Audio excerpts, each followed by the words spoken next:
Assalamualaikum warahmatullahi wabarakatuh.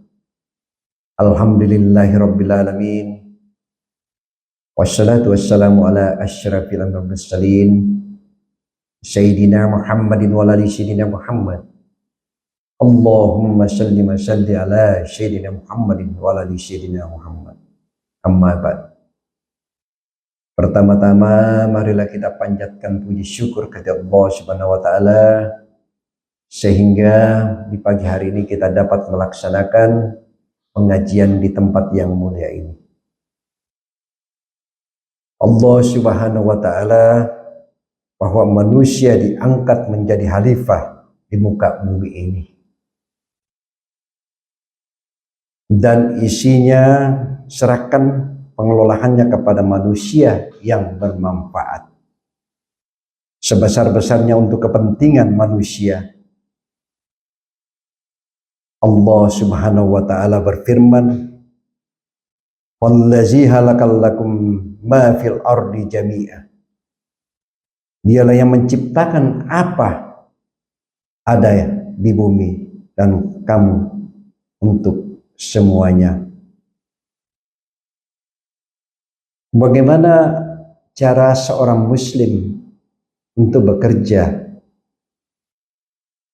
dengan baik? Utamanya ditanamkan nilai-nilai agama di dalam hati kita. Karena begitu besarnya Allah memberikan semua karunia kepada kita.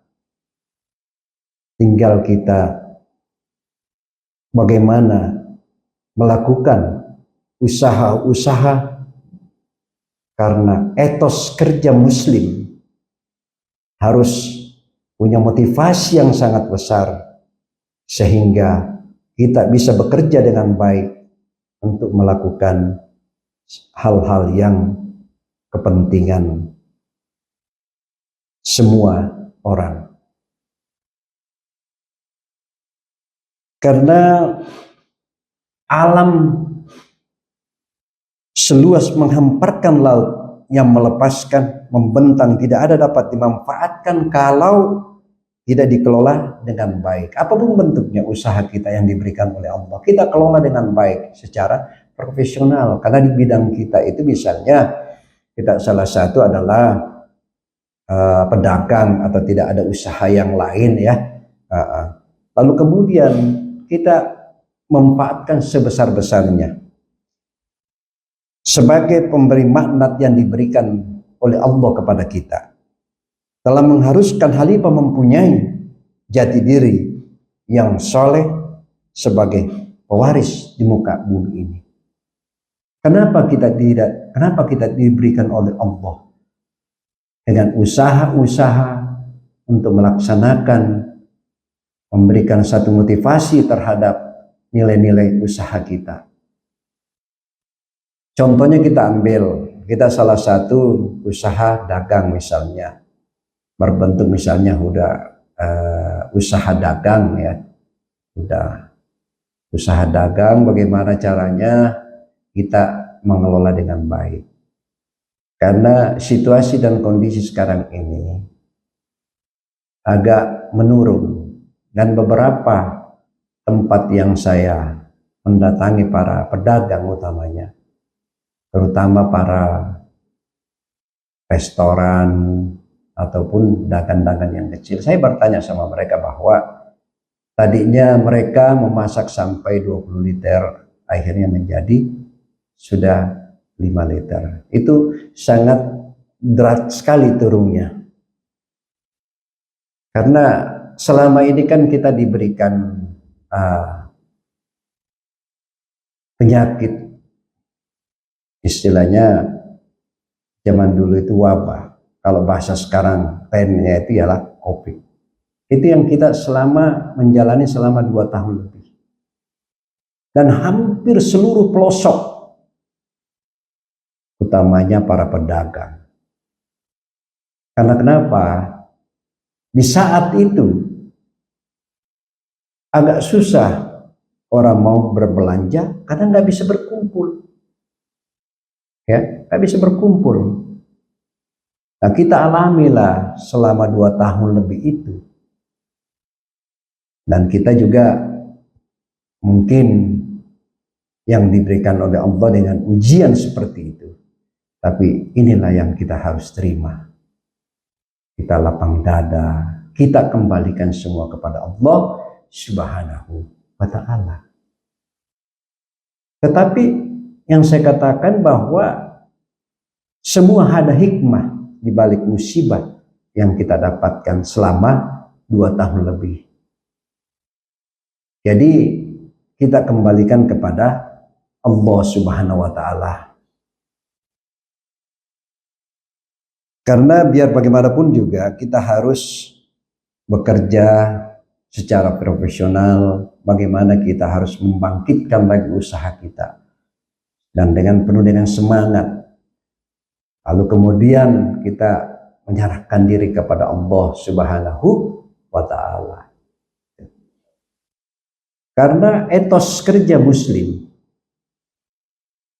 berarti semangat bekerja menjadi ciri khas dan keyakinan seorang muslim yang sangat memberikan satu motivasi yang terbaik, karena muslim ini terhadap semua diberikan tantangan, ujian.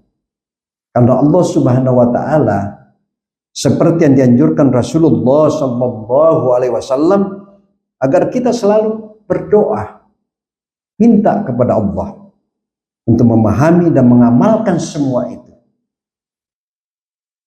Kita lihat, Allahumma inni ala syukrika wa yusyukrika wa usni ibadatika. Ya Allah, ya Tuhan kami, berikanlah aku kesanggupan untuk selalu berzikir kepadamu dan selalu mensyukuri rahmat, dan baguskanlah ibadahku kepadamu. Jadi apapun kita menyerahkan segala sesuatu, termasuk usaha-usaha yang kita laksanakan sekarang ini, semua itu kita kembalikan kepada Allah Subhanahu wa ta'ala. Karena inilah salah satu tantangan kita, ujian kita yang diberikan oleh Allah dengan sepenuhnya, dan kemudian kita kembalikan lagi kepada Allah Subhanahu wa ta'ala. Yang artinya tadi kita memberikan suatu ujian, tidak boleh kita merasa bahwa berputus asa dari rahmat Allah Subhanahu wa ta'ala, karena dimanapun bukan cuma 1-2 orang yang mengalami, tapi hampir di seluruh pelosok dunia yang namanya usaha akan menurun drastis 90%. Nah, disinilah semua adalah faktor-faktor yang diberikan oleh Allah kepada kita. Kita mensyukuri nikmat yang diberikan oleh Allah Subhanahu wa ta'ala. Semua ini kita kembalikan kepada Allah, dan ini ujian. Karena kita sebagai umat Rasulullah sallallahu alaihi wasallam siap diuji. Karena tantangan ke depan itu semakin berat yang kita hadapi. Nah, lalu kemudian kita memberikan satu keinginan bahwa inilah yang terbaik yang diberikan oleh Allah Subhanahu wa ta'ala. Ini perlu kita cermati. Karena semua nilai-nilai usaha, mulai yang dikatakan restoran, pedagang baju, maupun jual-jual makanan dan sebagainya, semua itu tertuan. Karena Covid ini kan 2 tahun lebih yang kita alami. Tapi kita tidak bisa putus asa dari rahmat Allah memberikan, karena ada hikmah di balik musibah ini. Mungkin yang terbaik yang diberikan Allah kepada kita. Itulah ciri-ciri yang diberikan oleh Allah kepada kita. Karena seorang muslim dalam berbagai bekerja harus diberangi dengan niat yang baik, yaitu karena Allah semata-mata. Niat akan membuat seseorang lebih bersemangat dalam bekerja. Ini tantangan ke depan, ya. Dan sekaligus membuat menjadi tentram dalam menjalankan tugas, karena niat kita tersebut apapun kita kelola. Karena Rasulullah Shallallahu Alaihi Wasallam bersabda, "Innama a'malu binniyat," dan sesungguhnya semua bekerja tergantung dari niat. Ini niat dulu. Kalau kita niat, insya Allah pasti kita akan diberikan oleh Allah yang terbaik. Apapun bentuknya, semua melangkah dari niat yang kita kerja. Apapun bentuknya. Bukan cuma sekedar kita pedagang atau tidak usaha lain. Pokoknya yang berbentuk niat untuk melakukan hal-hal yang terbaik sudah diniatkan terlebih dahulu. Itu yang kita pakai. Karena memang Rasulullah mengajarkan seperti itu. Semua kita niatkan, apapun bentuknya. Karena Allah juga berfirman, "Wa ma umiru illa liya'budullaha mukhlishina lahud-dina hunafa wa yuqimus salata wa atus zakata wa asyalika idul qayyim." Dan tidaklah mereka perintah kecuali menyembah kepada Allah dan ikhlas tunduk kepadanya, menghadapi lurus, mengingatkan salat dan membayarkan zakat. Itulah agama yang telah harus kita luruskan, yang sangat benar. Lalu kemudian kita diberikan oleh Allah mungkin rezeki, ya, kita usaha, mungkin kita dapat pembeli sekian per hari, lalu kemudian ada rezeki diberikan oleh Allah dari keuntungan usaha itu, kita sedekahkan sebagian. Insya Allah pasti akan bertambah kalau memang kita sudah niatkan. Semua berbentuk kita keluarkan, ya, karena semua itu adalah yang diberikan oleh Allah kepada kita, termasuk masalah usaha. Kita bersedekah, perbanyak bersedekah dari keuntungan usaha kita. Karena Rasulullah seperti itu.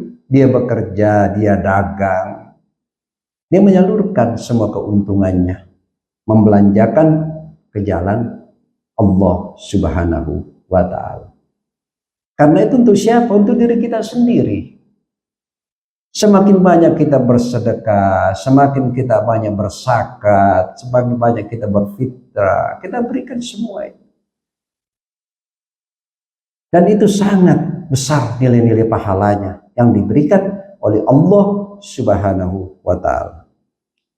Karena dalam hadis yang lain Rasulullah Shallallahu Alaihi Wasallam bersabda, semua orang akan merugi kecuali yang beriman. Coba lihat itu. Semua orang yang beriman akan merugi kecuali yang beramal saleh. Ya. Semua orang yang beramal saleh akan merugi kecuali yang ikhlas. Ini motivasi yang diberikan. Karena kenapa? Tidak ada lain sandaran vertikal kita kepada Allah Subhanahu wa Ta'ala. Di mana lagi kita tempat mengadu kecuali kepada Allah. Kita tidak perlu minta dengan siapa-siapa. Kita minta kepada Allah Subhanahu wa Ta'ala. Karena semua penyerahkan diri kepada Allah. Beliau Allah yang sangat mengetahui.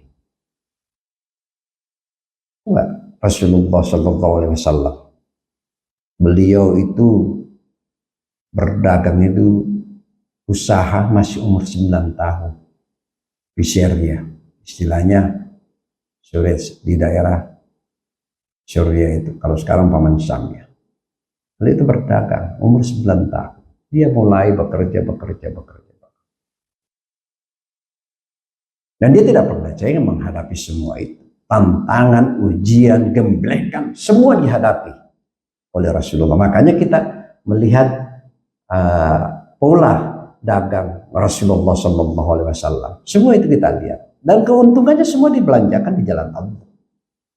Gitu. Karena kenapa yang saya kata gini? Niat inilah yang membedakan semua amal dan perbuatan manusia.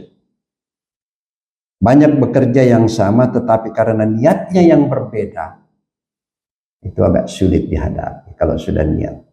Yang saya katakan tadi, semua kita melangkah dengannya. Tapi kalau niat kita tidak ada, nggak akan bisa. Kacau semua usaha kita karena tidak pernah niatnya yang baik. Bagaimana mau bisa bagus usaha kita kalau tidak ada niat? Kalau niat kita tidak baik. Tapi kalau kita ikhlas, niat kita yang baik, insya Allah pasti bantu kita. Ya. Karena kenapa? Maka tujuan pun jadi berbeda dan hasilnya pun akan berbeda. Kalau niat tidak baik dan kemudian niat yang baik, itu sangat berbeda. Kalau kita lihat, ya. Karena Allah Subhanahu wa Ta'ala, tidak sedikit amal yang baik dilihat dari pandangan, ya, dari pandangan manusia, tetapi di sisi Allah tidak ada artinya apa-apa karena niatnya yang tidak baik. Tapi kalau niat kita yang baik, Allah akan melihat. Karena yang mengetahui hati seseorang itu cuma Allah Subhanahu wa Ta'ala. Lalu kita bertakwa kepada Allah Subhanahu wa Ta'ala. Karena itulah pekerjaan-pekerjaan yang baik kita menyerahkan semuanya, ya. Karena kalau kita melihat lagi, Allah berfirman, orang-orang kafir itu misalnya kalau dia melakukan hal yang tidak baik, amal-amal mereka adalah laksanakan fata morgana di tanah daratan yang disangka air oleh orang-orang yang dahaga, tetapi juga didatangi air itu dan tidak mendapati sesuatu apapun. Ini kalau kita lihat, ya. Mari kita meningkatkan nilai-nilai ibadah kita kepada Allah. Berbentuk apapun kita berusaha, ya. Pokoknya kalau sudah niat kita yang baik, insya Allah, ya. Karena kenapa?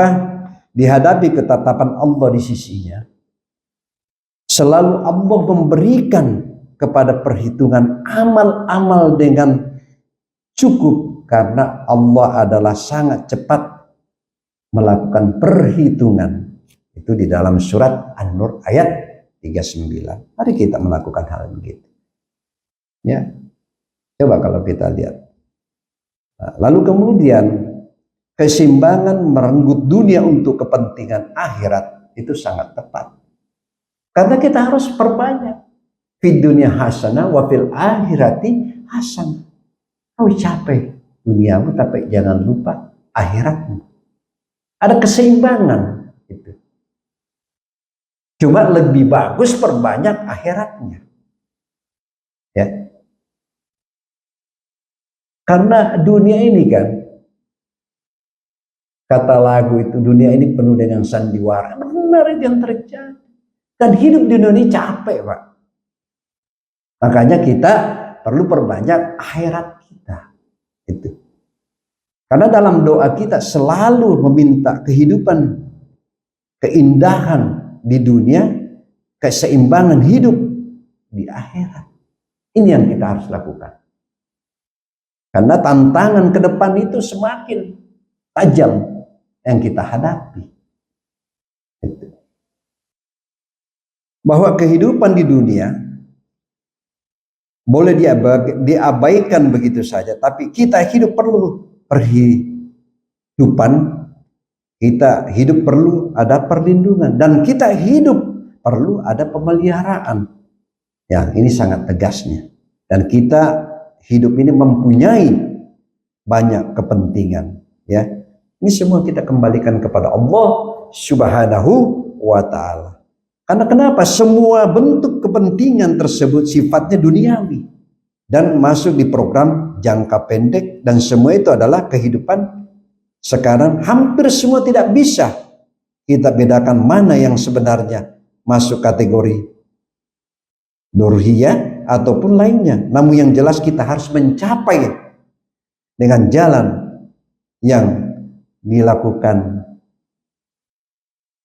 sewajarnya dan semestinya. Inilah tantangan ke depan, ya. Jadi kita harus siap menghadapi semua itu. Ya, kita tingkatkan, tanamkan nilai-nilai iman kita dalam hati kita. Karena sifatnya usaha ini kan pasang surut, kadang naik, kadang turun, kadang naik, kadang turun. Ya, tidak selamanya selalu ada, tapi ada waktunya naik, ada juga waktunya turun. Itulah, itu juga begitu juga kehidupan. Macam kita ini kan tidak selamanya sehat, ada sakit ujian, kaya ujian, miskin ujian, ya, kaya juga ujian. Nah, ini tantangan yang ke depan diberikan oleh Allah kepada kita. Kita harus pasrah kepada Allah, karena memang sudah itu. Tinggal kalau mau tenang dalam kehidupan, perbanyak bersedekah. Bersedekah, terutama anak yatim, orang-orang yang tidak mampu, janda-janda yang sudah tua. Kita bantu pesantren, kita bantu masjid. Itulah amal yang kita bawa di akhirat nanti. Karena setiap melakukan kita memberikan satu nilai-nilai motivasi terhadap akhirat. Karena semakin banyak kita bersedekah, semakin banyak pula nilai-nilai ibadah kita kepada Allah Subhanahu wa ta'ala. Ini yang perlu kita harus jelaskan, ya. Karena kenapa? Kita harus tanamkan pada diri kita keseimbangan ini, dan ketahuilah ad-dunya wasilatun wal akhiratu kahadayatun. Dunia ini adalah jembatan dan akhirat adalah tujuan. Tidak mungkin kita dapat mencapai tujuan kalau tidak melewati jalan jembatan yang menuju arah tujuan Allah Subhanahu wa ta'ala. Yang kita harus lihat. Karena kita melihat juga Allah berfirman, capailah karunia Allah yang diberikan kepadamu, kehidupan di kampung akhirat, tetapi jangan lupa bagimu di dunia. Dan berbuatlah seperti Allah yang telah berbuat baik kepadamu. Dan janganlah kamu membuat kerusakan di muka bumi ini. Sesungguhnya Allah menyukai orang-orang yang membuat kebaikan. Dan Allah menyukai orang-orang yang sangat mendalam nilai-nilai agamanya. Ini yang kita harus melihat satu tantangan yang kita hadapi. Makanya usaha-usaha kita ini, terutama ya kata Rasulullah, pertama niat. Diniatkan segala sesuatu. Apapun bentuknya kita harus niat. Karena disitulah nilai-nilai terlihat bahwa kita salah satu usaha yang begitu kita melakukan yang terbaik, ya kan? Itu yang kita utamakan. Jadi jangan sampai salah melangkah, ya. Karena usaha-usaha ini semua memberikan satu motivasi. Makanya kenapa saya hari ini melakukan berbicara tema saya tentang usaha, karena kita mengalami sejak COVID 2 tahun lebih, maka perlu ada kesabaran, ya, perlu ada keikhlasan. Semua kita kembalikan kepada Allah Subhanahu wa ta'ala, ya. Jadi kalau kita bekerja harus dengan secara profesional, ya. Karena kita harus berusaha dengan bidang masing-masing. Ya. Kemudian kalau kita melakukan suatu motivasi yang terbaik, karena Allah juga dalam firman-Nya, katakanlah setiap diri hanya bekerja menurut bidang masing-masing. Artinya spesialis ya. Maka Tuhan itu lebih mengetahui siapa yang lebih benar di jalan Allah Subhanahu wa taala. Lalu kemudian Rasulullah sallallahu alaihi wasallam bersabda, "Innallaha yuhibbu abdan isya amilat taqaina." Sesungguhnya Allah menyintai hamba-hamba yang bekerja dengan secara profesional. Ya kan? Ini yang kita harus lihat. Karena kenapa? Kita melihat bahwa dengan dikuasainya satu bidang yang tertentu, maka orang muslim telah mempunyai keahlian yang terbaik. Yang berarti mempunyai profesionalisme dalam usaha. Karena Allah juga berfirman, "Hal jazaul ihsani illa ihsan." Tidak layak kebaikan kecuali dibalas dengan kebaikan pula. Ini di dalam surat Ar-Rahman ayat 60. Ini yang kita harus memberikan yang terbaik. Karena semua usaha-usaha yang kita lakukan, kita pasrahkan semua. Karena yang melakukan kepastian hanya Allah Subhanahu wa ta'ala. Kita cuma berusaha. Kepastian ada di Allah Subhanahu wa ta'ala. Ini yang perlu kita renungkan. Makanya saya buka tema dengan judul bagaimana mitos kita bekerja seorang muslim. Demikianlah penyampaian saya. Usikum wa nabi taqwallah. Wassalamualaikum warahmatullahi wabarakatuh.